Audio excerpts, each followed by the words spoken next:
Hello, everyone. Excited to be here with you again. My name is Ana Sofia Perez. I'm the co-founder of Miami Freedom Project, and this is Miami Freedom Project Mondays, where we just welcome people who are doing really important work in our city and just talk about everything and nothing. And Tomas Kennedy, who's with me today, is one of my favorite people to talk about everything and nothing with.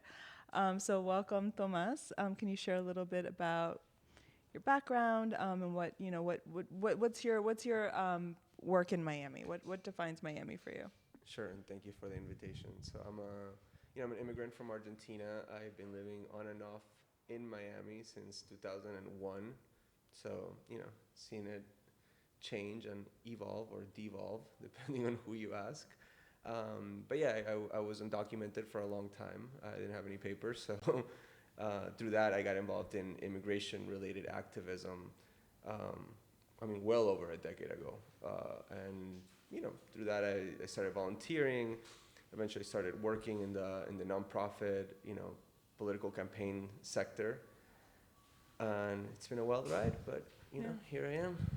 Yes, you said 2001. So how is that when your family came to the United States in 2001? Yeah, there was for those uninitiated in the crazy world of Argentinian politics, there was a big economic, you know, explosion in the country back then that basically ended up with a period of having 5 presidents in 1 week, infamously people's savings accounts being frozen in something called el corralito, and just like the public sector, which in Argentina employs a lot of people, being completely decimated. And there was a sort of like an exodus at the time, actually, of Argentinians that moved into Miami mostly.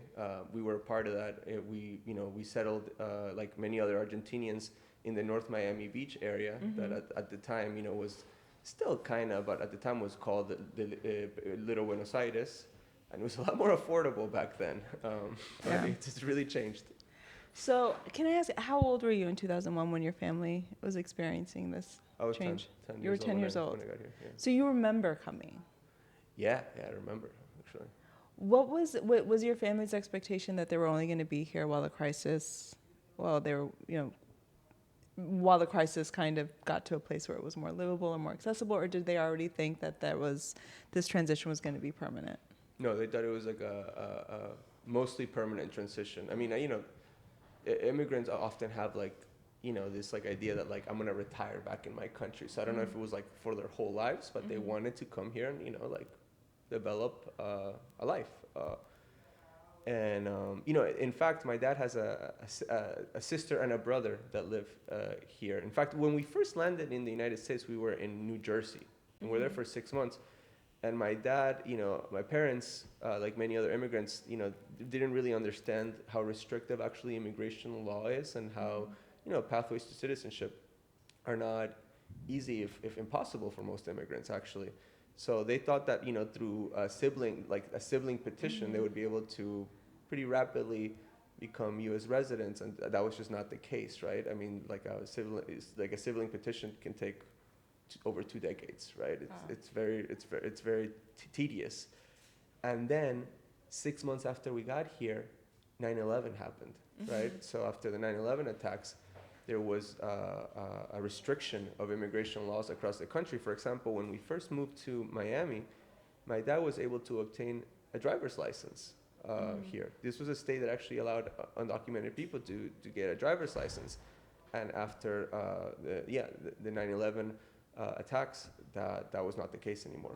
Only 18 states in the United States allow, and the District of Columbia allow undocumented people to get a driver's license. Florida is no longer one of them. Did you have any understanding of the United States when you came here as a child? Had you visited your aunt and uncle? Had you had any? What was your understanding of the United States before you were fully immersed and living here? It's like like 90s movies, like Nice. Home Alone. I don't know, just like what So you're wearing the little crisscross jeans backwards. Yeah. Like, I'm gonna do it. Yeah, I'm gonna be like Blossom. like Boy Meets World, like those shows, Aw. like what Hollywood and entertainment exports to our countries. Did you have a sense of missing home or displacement? Because I feel like at that age, I don't think you can always. And I'm speaking also to my own experience, my own understanding of my family's experience. My parents who came here around the same age. You don't necessarily know how potentially frightening or overwhelming it could be for your parents because you're just experiencing the new, or you're experiencing this like you've almost gone through the television screen into this new culture. Like, did you have any sense of loss from Argentina, or what your life was, or any sense where you just kind of like adaptable to what you were experiencing? Well, I don't want to psychoanalyze myself too much, but I don't think so because I kind of had like a pretty rough childhood over there, and my parents were separated in Argentina, and they actually got back together, which is pretty remarkable story, but whatever, that's another thing. But they got back together when we moved back to the United States, so it was like it was in a happier place. The nuclear family was back together. Obviously, like the political environment, which I didn't understand as a child, but it still affects you whether you know it or not. It was just a lot more calmer, living here. So I think for me, it was just like, as a child, as a young kid, it was just like a lot calmer for me being here. And so I don't think I realized at the time, obviously, but just thinking about it now, I never really like missed Argentina or like longed to go back. When I lived in New Jersey, I will say, it was only for 6 months, but it was a little rougher because everybody there was white and Anglo and didn't speak Spanish in the area of New Jersey that I was in. Not that, there's very Latino areas of New Jersey. But then when I moved to Miami, also it's so culturally like Hispanic that it wasn't like a huge transition for me. Yes. So when did you have a sense that you were undocumented? Or that you were in that your legal status was more precarious than other people you were in school with? Yeah, I'll tell you the exact time. It was when I was 16 years old, and in high school you have to take you can take driver's ed classes, at least at the time, and through those driver ed classes you get your driver's permit, and everybody in my high school was taking their like driver's ed class, and they're like, oh, we're getting our permit, blah blah blah, and I took. It is an elective. I took an art class because at the time, I didn't tell people that I was undocumented because I was afraid. It was just different times. It was a long time ago. I'm 33 now. I was in high school, a long time ago. And I took an art class because I didn't want at the end of the driver's ed class to have to explain to my friends that I do not qualify for this driver's permit. And that was like the first time that I was like, this is gonna be like rough, there's gonna be doors that are gonna be closed to me. And as like graduation day approached, for high school, I was like not able to go to university because there was no in-state tuition for undocumented students at the time. So I had to pay as a foreign student, which is 3-4 times more expensive. Couldn't drive a car. I couldn't, I was working construction at the time, getting paid under the table, but I couldn't get like, a job with benefits and, those type of things. I was like, okay, it's gonna, it was like the realization that like, as I get older, this is gonna get rougher and rougher and opportunities are gonna be more limited and limited. And when did you become immediately involved in first addressing your own status? And what was that process like? Because I don't think people necessarily understand what that pathway is. Like the same way when we talk about a pathway to citizenship, that there's so many kinds of different parameters around how you can do it. And you can make the wrong decision, or maybe a decision that doesn't benefit you from the very beginning, that impacts everything that you're that's available to you for the foreseeable future. How were you able to address that? And was that when you were already engaged in the immigrant rights movement? Yeah, well, I got engaged through my mom, who's still engaged, but she's also an activist. But it was like 2010, and the Florida Immigrant Coalition, which is an organization that I used to work for, actually. I was a political director, and I still do, like project-based work with them, and they're great. I recommend people check them out and help them out. They were having like house meetings at the time in 2010 around the DREAM Act, which is, legislation that has surfaced and resurfaced that would give, legal status to the so-called dreamers, right? Young people that have been here for a long time and whatever. And they were having meetings to organize people, and my mom went, and she started volunteering, and she like urged me to go to stuff, and I started going to press conferences, actions, things here and there. And eventually, I got more and more involved, throughout the years. But how I addressed my status, like how I resolved it, well, the Dream Act failed, and something called DACA surfaced, which is the Deferred Action for Childhood Arrivals, which was an executive action by Barack Obama at the time that gave, a precarious but protected status to a lot of the would-be beneficiaries of the Dream Act. But I actually got married around 2011, yeah. And that way I was able to adjust my status. Okay. And then how does it feel? Because to me, what's so surprising and inspiring is that there's so many people who are engaged in immigrant justice, who are themselves have in a kind of precarious situation, in an undocumented state. What is it like to have to identify, speak out in a way that you create a different level of exposure for yourself, knowing that you have a more potential for a real backlash, a real retaliation? Well, I haven't been undocumented for over 10 years now, right? So, it's been a long time. But I do remember just, being like scared when I was like younger, scared that like our neighbors would know, that like embarrassed that friends would know, that like romantic partners would know. So, it was like this like misplaced sense of shame and fear. But, I think that fear, after like during the Obama era, even though, like we have to be honest, he deported a massive amount of people, real Israel, he deported a massive amount of people, but still like the immigrant rights movement got more aggressive at that time and less fearful, and there was just also a lot of like philanthropic investment and organizational investment and people being organized, and coached and prepared to do that sort of work. And there were like real gains, right? Like real wins, like the DACA program, for example, or here in Florida, in-state tuition for undocumented students so they could attend a public university paying the same rate as everybody else. But then I think during the Trump era, a lot of people were, that fear resurfaced in a lot of people, but then also a lot of people said, excuse my language, but fuck it, like we're still gonna go hard, and we're not gonna, let these people intimidate us.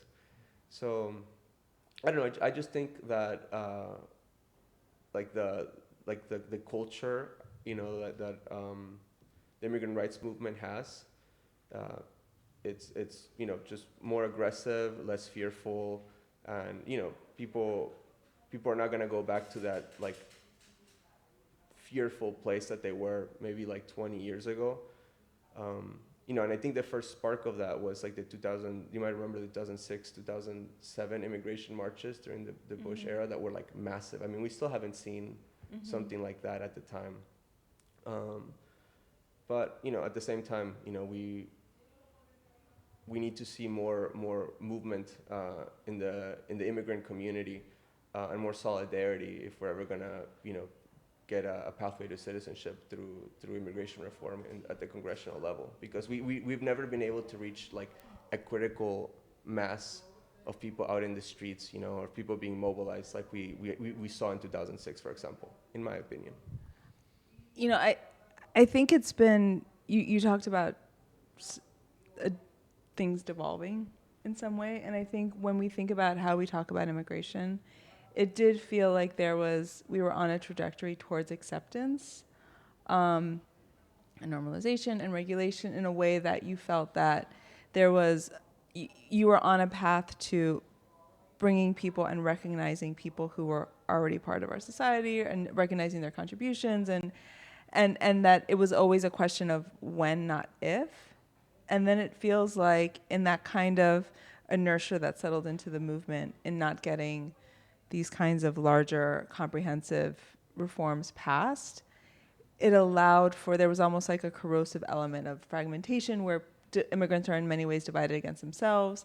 I think politically, where you don't necessarily identify either party as whether or not in a both sides way. I think there's a very difference in the way both parties engage with immigrants and speak about immigrants, and that's very important to name.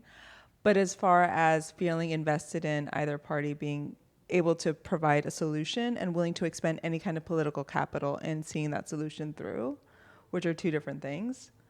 You know, liking immigrants, but also being willing to push for or advocate for is very different. What do you see now as far as like where the landscape has gone, where we are now, and how we can put ourselves back on that path? Have we gone back, or is this part of? Are we at the bottom of? Have we climbed a mountain and we're at the bottom of a taller mountain that we have to keep climbing? Well, it's a really complex question, you know, and if you look at the history of it, you know, it sort of ebbs and flows. I mean, you can look at debate footage, right, of, you know, like Ronald Reagan, you know, in the 80s, you know, with Republican primary opponents, where they were basically like competing almost with each other over who could be less restrictive on immigration, right? Mm-hmm. And let's not forget Ronald Reagan, a president that, you know, I don't have any like sympathy or affinity for Ronald Reagan, but in 1986, he gave status to 8 million people, you know, amnesty. And that's the last time we've had immigration with pathways to citizenship, you know, at a time before the internet was a thing, before there were cell phones, you know, like, you know, propagated within our society. It was a different world. And, you know, in the 90s with NAFTA, right, and the exodus of you know, Mexican nationals into our country that caused because of the, you know, the decimation of Mexican agriculture that it caused, actually was the Democrats who were like restrictive on immigration, right? And that was actually kind of like the status quo even in the 2000s somewhat, you know, like Bush, even though, you know, the ICE at the time was doing workplace raids and they were very aggressive. Bush was did push you know, amnesty, immigration reform, using similar language to Ronald Reagan, right? And like I told you, Barack Obama, you know, we used to call him the reporter in chief. I mean, he deported the most people than any president in recent history, right? But there was a shift, I think, during the Obama years, because with that enforcement came an opening for a more aggressive, assertive immigrant rights movement to demand like relief, right? In the terms of, you know, bifurcated programs like DACA, for example. I do think that, you know, the Trump era and just how like racist and abrasive and out of control his rhetoric is sort of like created like a polarization, right? A bifurcation of the immigration issue, where it pushed like Republicans because of like, you know, his like dominance of like Republican politics. It pushed Republicans to be anti-immigrant, and you see it. Perfect example is the Florida Republican legislature that used to be pretty pro-immigrant, actually, right? They passed institution for undocumented students. They passed a law allowing undocumented lawyers to practice here in Florida that they just repealed. These laws were supported by the lieutenant governor that now serves under Ron DeSantis, and now it's an extremely anti-immigrant legislature that passes anti-immigrant bills every single year, every session, right? But going back to the Trump era, the Democrats sort of were pushed into like, okay, we have to oppose Trump on everything he does, and thankfully they opposed him in this. Let's become less, you know, less restrictive on immigration, right? And they had to talk about against his stupid border wall, and, you know, like the threats against sanctuary cities, and the Muslim ban, and the asylum ban, etc. And then, you know, when that guy was finally kicked out of office, you know, I think Biden has done some really good stuff on immigration. You know, he's extended and redesignated TPS, temporary protected status, for a lot of countries. You know, he recently did, for example, this program that allows the undocumented spouses of immigrants that meet certain requirements to get status. He's done a lot of good stuff.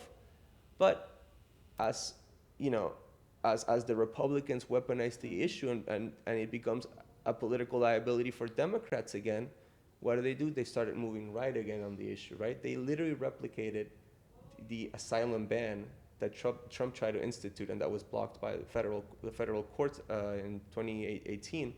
They replicated that, and they instituted it. So, you know, it's just really complex, and what I can tell you is that immigrants are just very easily scapegoated, and they're very easily expendable, unfortunately. And I'll end by saying, Milton Friedman, who's like a right-wing sort of libertarian economist that I don't agree with on anything, but he has a really honest video in which he talks about how what he calls illegal immigration or unauthorized immigration is beneficial to America as long as it remains illegal, right? Unauthorized. Mm-hmm. Why? Because it creates basically a caste system in which these immigrants are paying into Social Security, like my parents did for 15 years, but they don't receive the Social Security payment, so they're subsidizing it for the rest of us. They're paying taxes, but mm-hmm. they don't are able to, they're not able to access most of public benefits. They're paying, they're working all these jobs that other Americans don't want to work. So he's openly saying what nobody else will say, that it's like, we exploit these people for our benefit, right? So I don't think there's a lot of incentive to, legalize or open up pathways to citizenship for these people, unfortunately. Yeah, and I mean, I think it's and there's certain issues that we can speak to that this is true of, where you have good policy is bad politics, and bad policy is good politics. And I feel that immigration has been backed into this corner where that's what you see the national debate about. Mm-hmm. And like even when you talk about wages, to the extent that we're always talking about the contributions of immigrants, but you're talking about an exploitation of a workforce that we've normalized, and we've even tried to prop ourselves up. Like, they do the jobs nobody wants to do. I'm like, well, they're still human beings that are doing these really difficult jobs under terrible conditions with limited recourse for advocating for themselves because of this situation that we've created that is essentially a bureaucratic process of people needing documentation.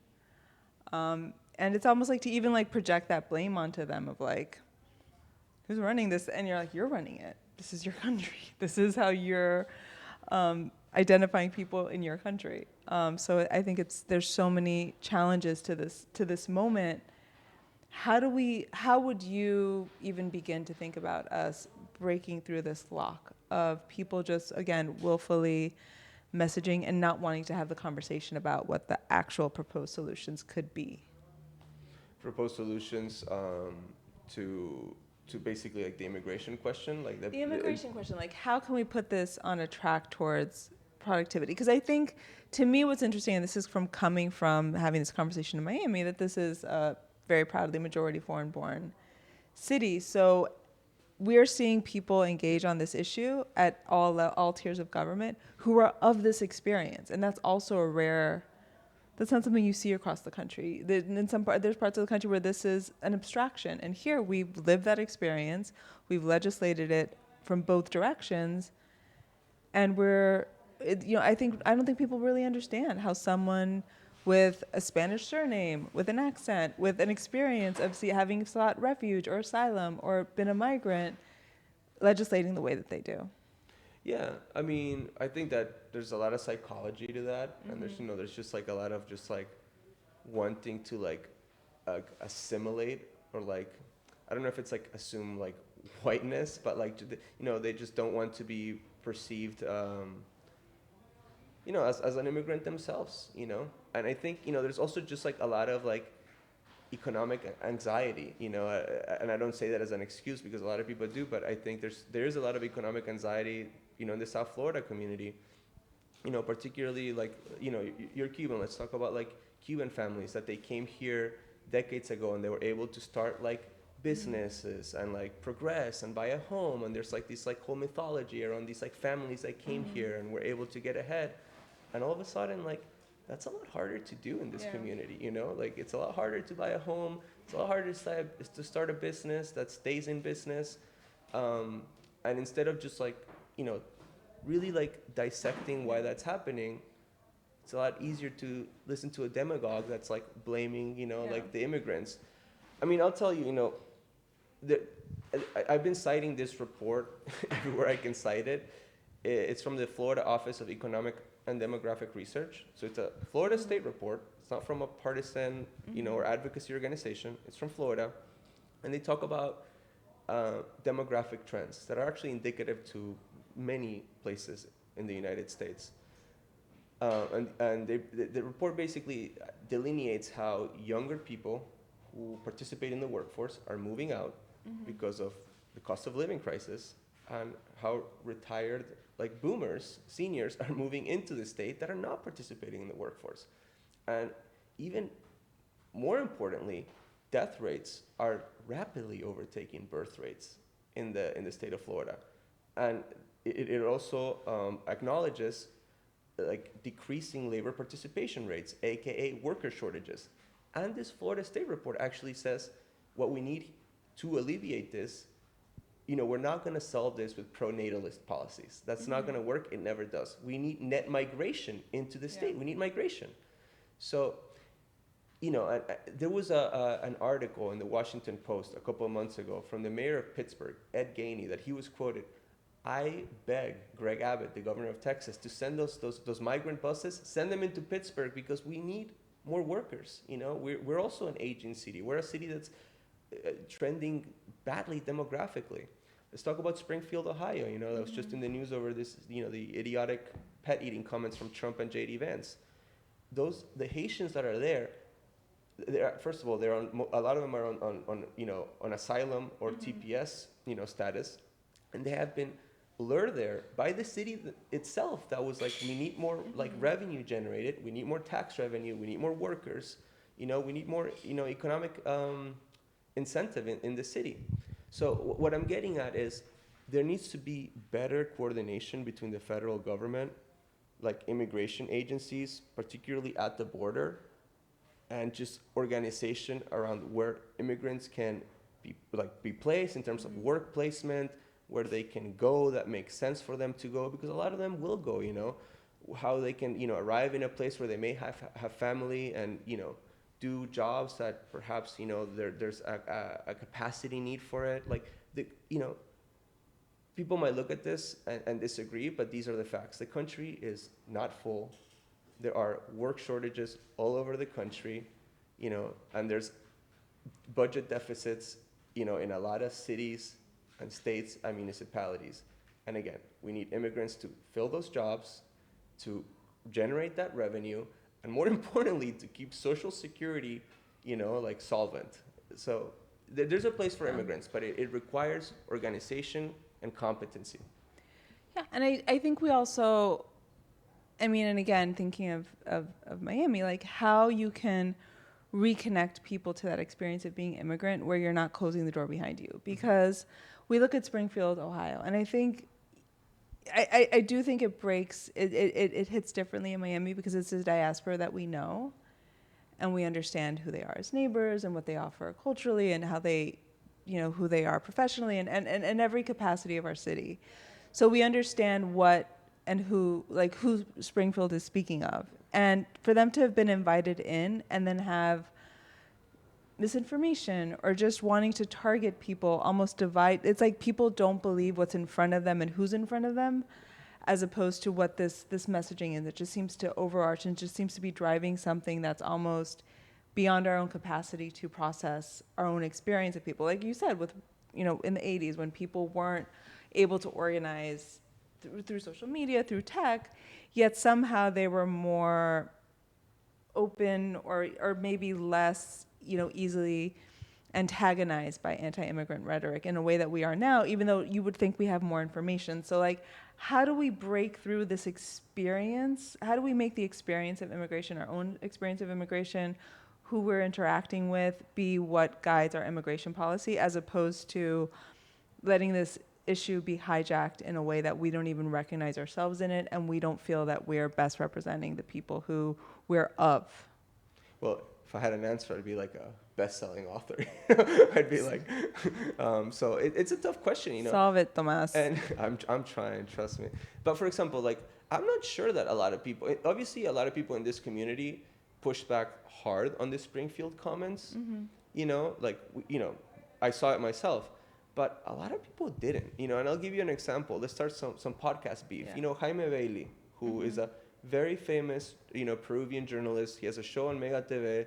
He has, thousands and thousands of viewers on YouTube. and he's on the right, right? Yeah. He's like right wing, but he's not like MAGA. In fact, he just announced that he's voting for Kamala Harris and got a lot of flack for that. But another thing that he did, he's obviously not a Trumper, right? He's like a more traditional Reaganite, Reagan Republican. But he came out and he said, no, these like comments against Haitians are deplorable and false. Mm-hmm. And his audience, because he has cultivated a right wing Hispanic audience, if you look at it, like the YouTube comments, like all in Spanish to that video, were all people like telling him to go to hell, and like denigrating, and insulting Haitians. And, I was like, I don't agree with Jaime Bailey on much. I think he's like a relatively thoughtful individual that I don't agree with on much.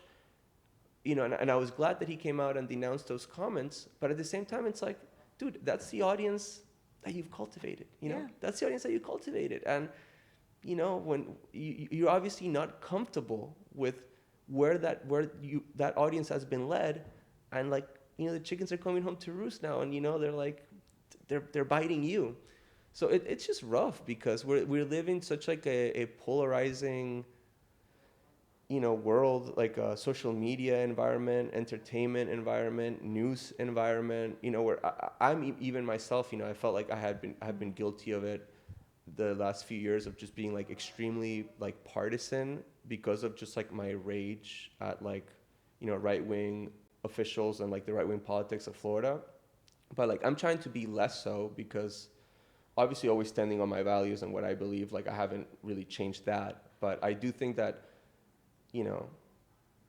like, yeah, like the polarization has not been helpful, and it's just very, very difficult now to break away from that, because, obviously like politicians are try to turn us against each other, and like generate rage and distract from their own failures, and social media companies that are now monetizing impressions and views, obviously are also like incentivizing misinformation and rage and fights and clickbait. So, that's not a good recipe for discourse, if you get what I'm saying.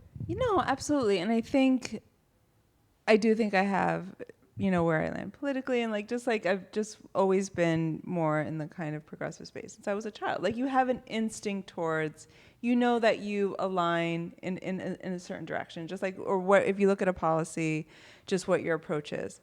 But that doesn't, I think for most of my life, there was always an understanding of there was this other perspective that could calibrate my own vision, that could potentially be more representative of my community and could be equally effective. And that you can even have that conversation in a way that does not feel like you're immediately going from 0 to 100, because it's a value that you hold, or an ideal that you hold, or a sense of humanity that you feel you have to defend. That we're always on the defensive is exhausting. And I think, it's almost like, are we at this point? And I should say that this is obviously before, this is the day before the election. But I think most people would probably see this after the election.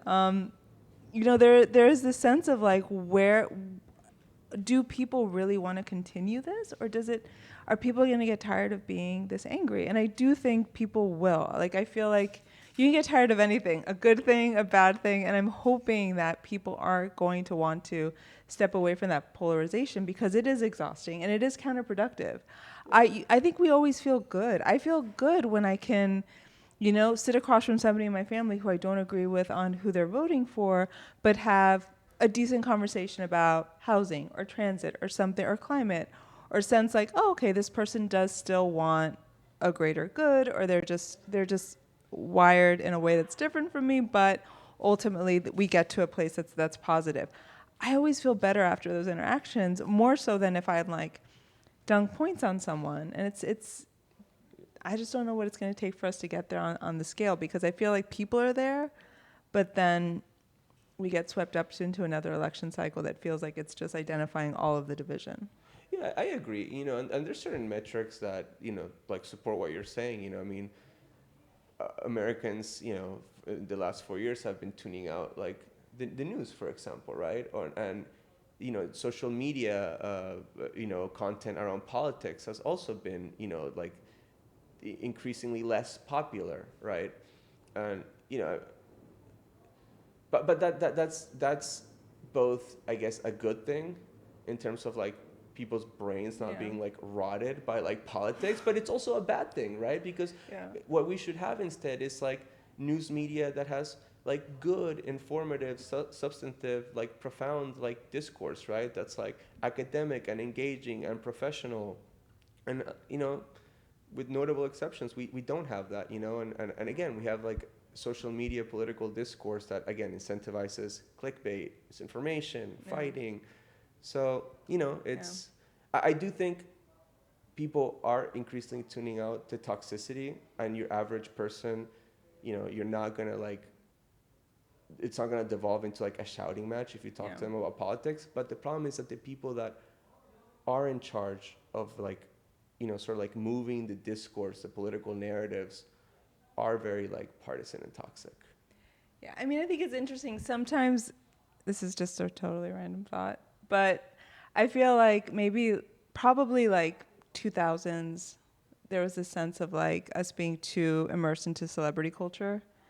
And like, I don't know, it was like, I don't know, those Paris Hilton, Zee Lohan, the Britney Spears beefs, like all of these things that now we see as like toxic in its own way and like somewhat nonsensical. But at the same time, was that our best? Were we living our best lives in that moment? Because it almost feels like at the time it was like nobody's caring about serious things, and then you're like, yeah, but now it's like it's all that. There is no engagement with culture this doesn't kind of layer into. There is no conversation around sports, life, culture, that doesn't just feel very weighted and heavy. So it's like, where do you find the balance in that? Because it does feel like you do kind of get into these spirals of like, if I don't read every article, if I don't listen to every podcast, if I don't, follow this and share this, like there's this sense of having to always be on record at every moment that I think is also going to tire people out, as opposed to just being like. Totally. There was like a podcast that I listened to, so this is not an original thought, but I just thought it was really funny. They were talking about how like Game of Thrones was like the last true moment of like monoculture in the United States, where like everybody or like most people in the country were like, we love watching this, and there was just not like a political like theoretical analysis around it, like every like week with like think pieces like dissecting it, whether this is like alt-right or like this is like lib-coded, and like Barack Obama would come out and be like, this is like my favorite show, I don't know if you remember, and it didn't like piss off like half of the country that were like, fuck this, we're not watching this anymore, you know. And since then, not with everything, but you're right, like even just like popular culture, right, has just become so permeated with this divisiveness, right, where like, for example, Taylor Swift was like at the NFL games, like doing the wave, like cheering on her boyfriend Travis Kelce, and you had like half the country that's Republican being like, oh, why is she at the NFL games? This is a psyop, to like turn football liberal. And it's like, Jesus, man, what, like, who cares? Football's gonna be fine. Relax. I don't think there's a single sport that I'd be like, worry about something else. Yeah. I do think like it's one of those like monoculture. I think is one of those terms that it's like I understand what, I guess I can figure out what it means, but it's one of those things that like I haven't heard ever, and then I've heard it like 6 times in the last year, because I do feel like there is that sense of, I can't remember the last time we all collectively decided to experience something in the same moment of, just that kind of almost that sense of everyone everywhere right now is holding their breath at the same time. That I think, we miss. Like, I think there's so much fragmentation in how we operate. Like, there isn't anything that I don't think like, okay, well, I'll see it later. Like, if I miss it, I'm like, it'll be fine. Or you almost get this like distilled version of what it was. And, I don't think when we think about, we've talked so much about democracy, and there was a democratizing effect in it. I think it was a very human. The same way, if you share a meal, you're having the same experience at the same time, it's harder to argue. I think that sense of experience a cultural moment at the same time it really had a benefit that, maybe was incidental. I don't think people were thinking of like, this is what we're going to introduce, and it's going to make people, feel like, Sesame Street. Like, but you were teaching values. Or when I think about, there's these kinds of, when you think about the LGBT community, it was very much served by, you know, shows like sitcoms that were just kind of seen as like, we're going to make people laugh. But they were actually like, people were understanding things around race, around sexuality, and things that were very progressive and advancing us collectively, because it wasn't like there was an imperative of why they were being created, but we were just like, that's what was on.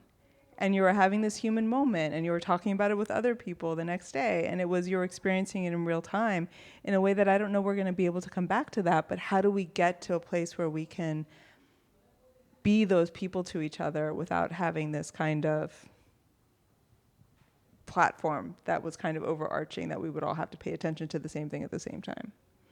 Other than an election, which is, now it's like you can't escape it. It's like you have to pay attention, but that's it. There's nothing else that drives you, that it gets your attention that way. Again, I don't have an answer, and I won't pretend to. But I will recommend. There's a really great documentarian called Adam Curtis, and he works with the BBC, and he does this like really really cool sort of like surrealist documentaries. Are almost verge on the conspiratorial, but they're just very good. He has one that's called Hypernormalization. Okay, I think I've started that one a couple of times on Netflix. It's like 5 hours long. Okay. It's like crazy. But it's so good, and and a lot of it touches on social media, and how social media companies, not to like harp on this point again, but they do profit and feed off like rage, right, and clickbait, and us continuing to engage, within their space and their metrics. So I think it's going to be very, very difficult to go back to what you're talking about when, we have this like polarized social media environment where also people can just share so many of their thoughts in real time in a way that they may not be like properly thought out or construed. We have too much access to be opinionated at the time. And, it's one thing that I've been reading about in terms of social media is that, and that we're seeing is that, it's that word, like, right, bifurcation. Social media itself, in terms of politics, is becoming more bifurcated, right? I mean, you have, like, if you're, like, a true, like, MAGA, like, Republican, you have Truth Social, right? And if you're, like, more like a MSNBC, like, liberal, right, or, like, a Democrat, you can go to Blue Sky, right? And if you're, like, someone that's kind of, like, apolitical, you're, like, you can go on Threads, that's a little bit more live-coded, but it's more apolitical. And if you're like more on like the center right or just a holdover, now there's Twitter, right?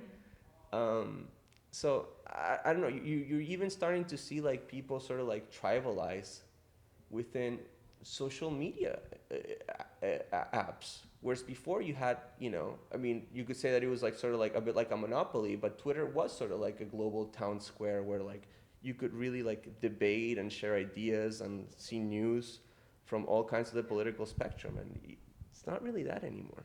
It's hard because I feel like they're also used to be able to passively receive culture. Like I always think of myself as like I was like a very like girly girl, but then it's like you had these limitations into what you experienced. So it's like you were watching the thing that you liked, and then you had to watch a kung fu movie, and it's like it's not like you weren't always making choices. I think sometimes we're burdened by having this kinds of things that we're always constantly asked to buy into, and then lose our moorings on everything else, as opposed to having those moments of discomfort, boredom, being challenged. You worry that it's given us like a very complacent worldview where we're not ever exercising any kind of empathy. Yeah, and you bring a good point.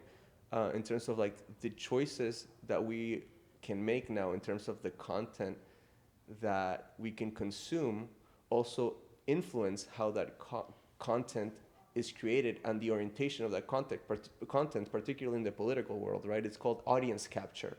Mm-hmm. If you have built an audience as a podcaster, let's say, or like a YouTuber, as like, let's say a liberal, right? Who's like, very like rah-rah with Biden, right? Or like a Trumper that's very rah-rah with Trumper.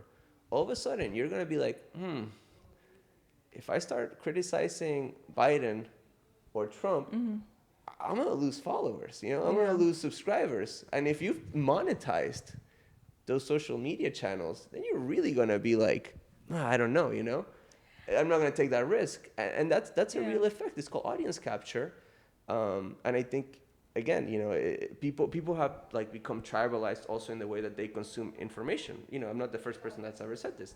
People like hearing things that affirm their worldview, increasingly so. There's so much, but you know, I think even the sense of like, and I know we've all experienced this. You say something out loud, and suddenly like you get the ad, or like the way that it always, and like my instinct, it's like mentally, it's almost like you have that feeling of wanting to hide under the bed of like someone's in the house, and it's so uneasy that it's hard to kind of understand that there's an imperative to monetize that there's people are identifying this as a benefit because my experience of it is so negative, or always, like you said, always hearing what you want to hear and losing your larger sense of, is this a reality, or is this just my reality? And am I making these decisions on like very limited information that's I'm self-selecting, or it's being selected for me? But I mean, I do think, the choice is always to go offline. And I think increasingly people are finding themselves, and I do think we can get there where we're just having that experience of a conversation, a moment that you can kind of step away from.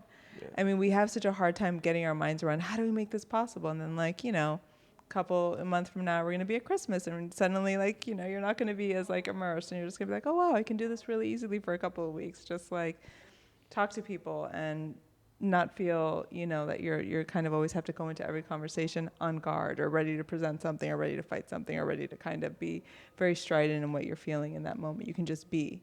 We know how to do it when we almost give ourselves permission to do it, but we need to find a way where that's part of, we're introducing that ease with each other into our conversations, into our policy discussions, and then also having that be what's represented at the political level that can actually execute and implement and operationalize what a community has already expressed as a need.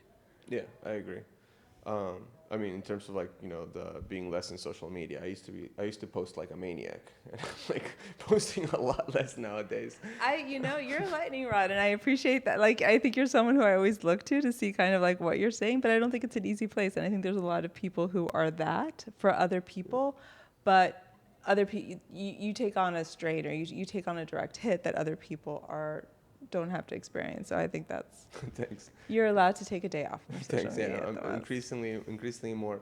But yeah, and you know, obviously, you know, this is such a cliche, but like, we do need like better people in like representative politics. Like, we do need to elect better people. I mean, we have some incredibly like irresponsible people in office at all levels of government. You know, just saying, just wild shit, like lying. You know, like just inciting people. And again, you could argue like what came before, the chicken or the egg, right? Are they are these politicians like sort of like a product of like the increased polarized like political environment fostered by like the news media and social media and whatever, or are they also pushing that? You know, and I think it's both, but you know, we just need more responsible people in office.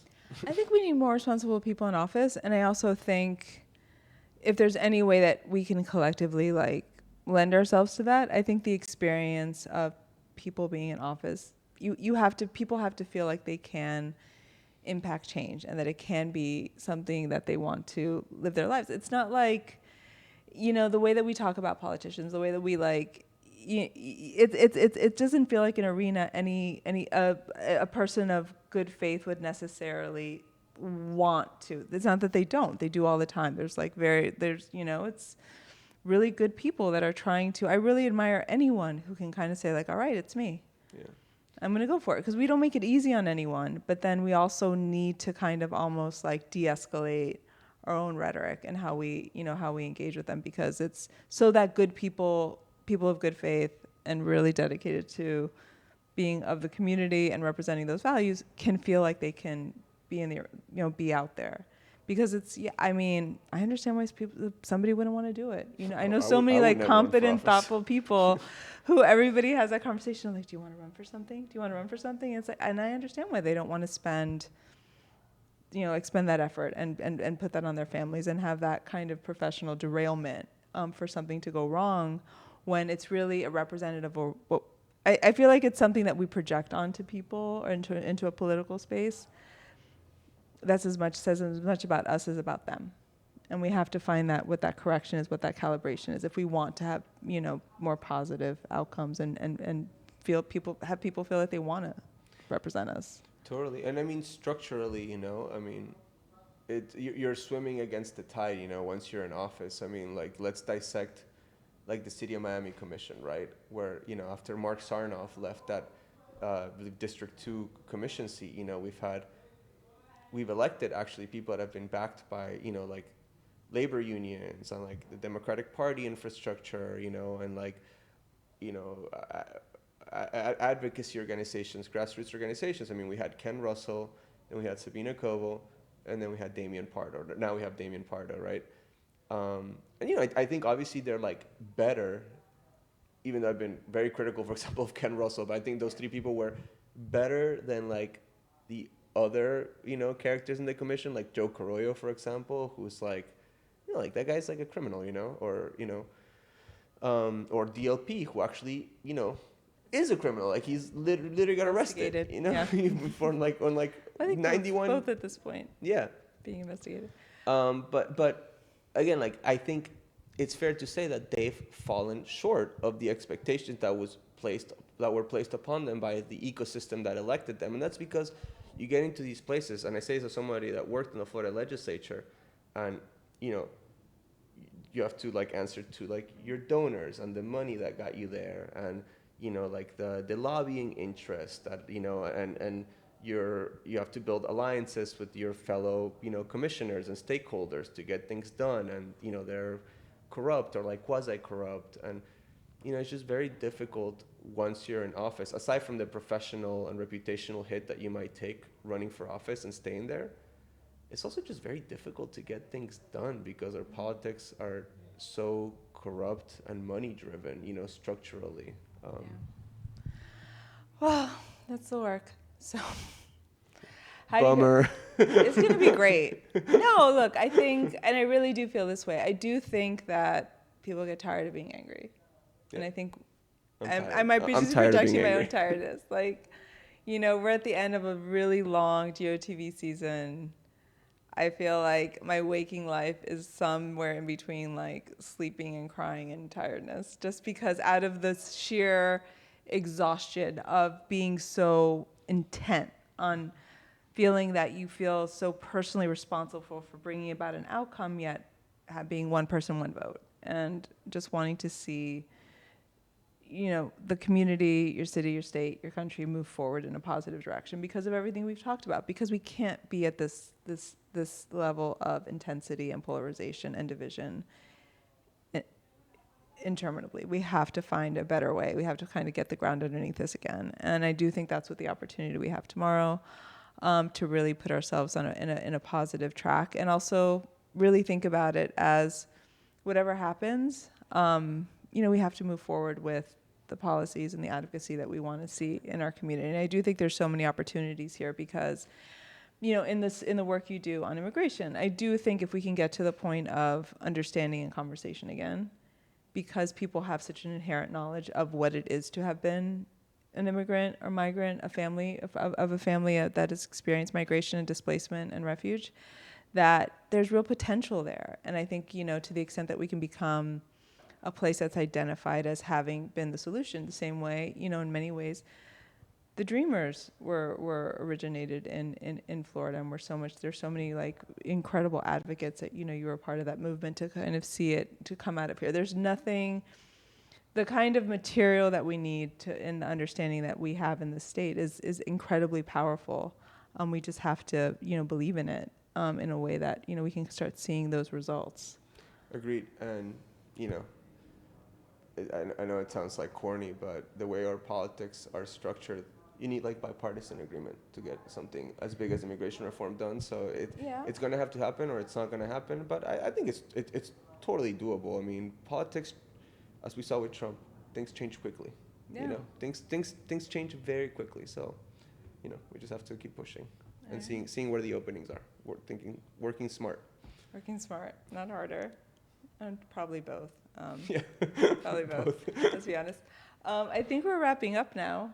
But we have messages from Miami that we ask people to leave on the show. So, okay, so let me ask you a couple quick questions. What is we always try to start positive. So what is Miami doing right? What is Miami doing right? I know. I'm asking the right person because if you can find something, Tomas. Well, it's a very what I'll tell you, I don't know what Miami's doing right in terms of its like government. Not much. So but in terms of just like as a place, I mean, I love how multicultural it is. That's what I've always loved about it, that, you know, you can interact with people from all over the world, eat food from all over the world, you know, like hear all kinds of languages. I mean, it's a really unique and special place in that way. And, you know, I think it's unmatched in that. Yeah, I mean, it's a place that you come to be from somewhere else. Yeah. And that's really unique and special about us. What's something that Miami's doing wrong? And you can only pick one thing. Just, okay. I mean, I think it all stems from the out of control corruption, you know, and there's a lot of people that are at fault for that. You could blame our state attorney, right, that fails to prosecute public corruption, and you could blame, like, you know, our numerous ethics boards that don't do anything, you know, etc. But I think the unchecked corruption really just it's like a web that creates a failure to tackle a lot of issues. What did Miami used to have that you miss? Just like affordability. I mean, I was telling you, when we first moved here and settled in North Beach, right, by Collins Avenue on like 89th Street, we rented a one-bedroom apartment for like $600, you know, and that like, you know, the effect of that is that, you know, restaurants that were like mom and pop shops, you know, people that used to live here that, you know, were not like rich, you know, were able to live here, and you were able to have more like genuine, organic, like neighborhood experiences. I mean, there's this place called Shuckers, right? In North Bay Village, that was like a sort of like a cliche Florida Jimmy Buffett era style. I love those places. Yeah, like a bar that like with view of the bay, where you could get like a, you know, a relatively cheap beer than like onion rings, and it just closed last week because some hospitality group bought it, and it's gonna open a place called like the Palm Tree Club that's gonna be basically like a competitor for like the Standard, you know. Like, Yeah. And yeah, it's just sad that Miami's becoming just a playground for like very, very rich people, and people, you know, that have other like, you know, standard of living are increasingly priced out of experiences. Oh. And then what would you like to see Miami become in like 20 years? Just a less corrupt, a more affordable, a more accessible, a more tolerant place with more walkability, more like canopy, more dirt spaces, more green spaces, more public transportation, just like a world-class city, the world-class city that it should be, and that it's not, you know? Yeah. What's your, one more question. If Miami was a song, what would it be? Miami was,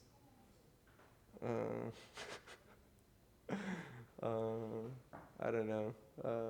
I'll be corny, and I'll be like, "What's that Taylor Swift song? I knew you were trouble when you walked in." All right, never expected that from you. And finally, what's your message for Miami? Just do better. Just do better, please. Do better, please. Yeah. All right, that's good. Well, I think that's all we have. We can wrap up. Thank you for being here with me, Tomas. I know that we've been working hard the last few months. Yeah, and thank you for all the work you do. It's, I was telling you last night at an event that you all were hosting as Miami Freedom Project. Miami Freedom Project has been doing incredible work. So thank you. kudos from me. Yeah, well, you're an amazing organizer, Thank so you. it means a Thank lot you. from you. Thank you. Yeah, and we're still organizing. We're gonna have more events. Follow us on Instagram at Miami Freedom Project. That's where you can keep up with everything that we're doing. Share with us anything that you're doing. We have a This Week that we share every week. Get involved. Miami Freedom Project grew out of year-round organizing. So, post-election is our day one, where we just continue to be engaged with community and looking for ways to get everybody involved so we can bring about the wonderland that Tomas just described. So thank you all for being with us. Thank you.